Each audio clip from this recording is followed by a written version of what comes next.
আজ এসেছি আমাদের গাছের করমচা তুলতে। তো গাছ এই যে দেখতে পাচ্ছ করমচা তুলেছি, আর এই করমচাগুলো পেকে গেছে। দেখো এই যে দেখো গাছে হয়ে হয়ে আছে, অনেকই পেকেছে। তো শুধু পাকাগুলোই তুলবো। এই যে গাছের কাটা প্রচুর, ভয় করে হাতের মধ্যে ফুটে যায়। এই যে দেখো করমচার সাইজগুলো দেখো,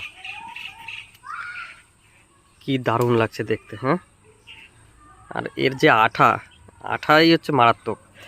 মানে হাতে লাগলে আর উঠতেই চায় না, সাবান দিলে উঠতে চায় না।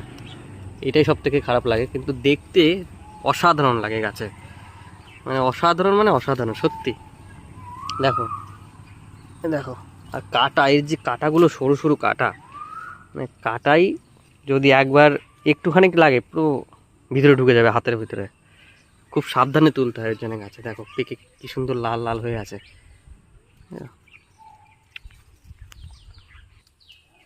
দেখো এই হচ্ছে পাকা, পাকলে একদম পুরো লাল হয়ে যায়। আর যদি যেগুলো যেগুলো না পাকে সেগুলো যে সাদা সাদা দেখতে পাচ্ছ এখানে। দেখো এই দেখো, এগুলো এখনো পাকেনি, এগুলো পাকবে। এই যে এটা যেরকম এখনো কাঁচাই আছে সাদা।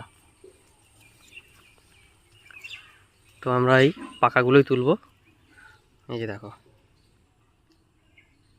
পাকলে একদম কালচে লাল, কালচে লাল যেটাকে বলে সেই লাল।